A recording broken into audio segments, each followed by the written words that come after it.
आर्या बचपन से अपनी टीचर मीरा मैम के घर पढ़ने जाया करती थी और वहीं उसने पहली बार आरव को देखा था। आरव बिल्कुल धूप जैसा लड़का था, खुलकर हंसने वाला, बेफिक्र, अपनी ही दुनिया में रहने वाला। उस दिन के बाद से आर्या की नजरें हमेशा उसे ही ढूंढती थीं। वो चुपचाप उसे पसंद करने लगी थी, लेकिन कभी कह नहीं पाई। फिर कॉलेज खत्म हुआ और आरव उसकी जिंदगी से पूरी तरह दूर चला गया।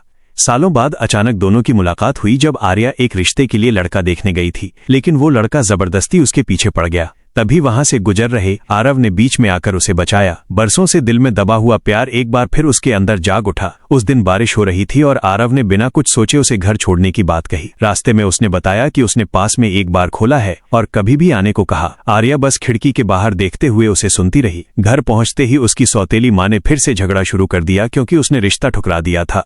असल में वो चाहती थी कि आर्या की शादी किसी अमीर आदमी से हो जाए, ताकि घर के खर्च और उसके बेटे की पढ़ाई का इंतजाम हो सके। उस रात आर्या सो नहीं पाई। उसके दिमाग में बस आरव ही घूमता रहा। उसकी सहेली ने उसे समझाया कि अगर वो सच में उसे पसंद करती है तो खुद जाकर बात करे, लेकिन आर्या के पास उससे मिलने की कोई वजह नहीं थी। फिर अचानक एक दिन मीरा मैम ने उसे खाने पर घर बुला लिया।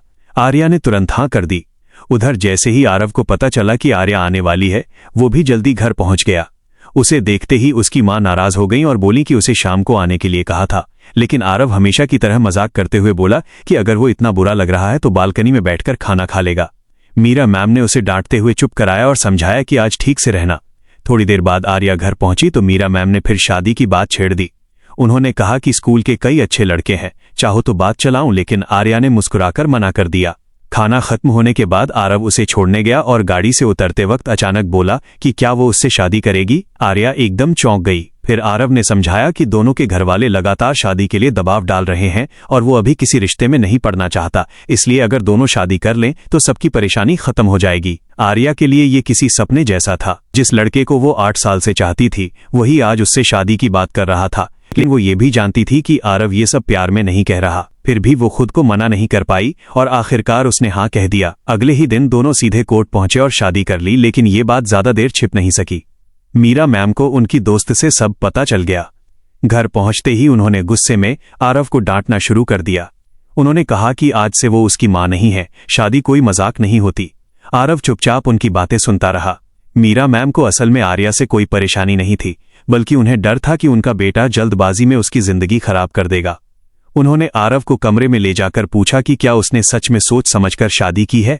आरव ने बिना झिझक कहा कि हाँ, लेकिन मीरा मैम मानने को तैयार नहीं थी।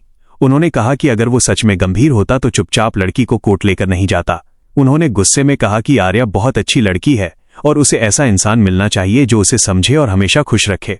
न कहकर उन्होंने पास रखा झाड़ू उठा लिया। भी आर्या तुरंत बीच में आ गई और बोली कि सारी गलती उसकी भी है, लेकिन मीरा मैम का गुस्सा कम नहीं हुआ। तभी अब तक चुप खड़ा आरव अचानक बोला कि उसने ये शादी मजबूरी में नहीं की, कि वो आर्या से प्यार करता है।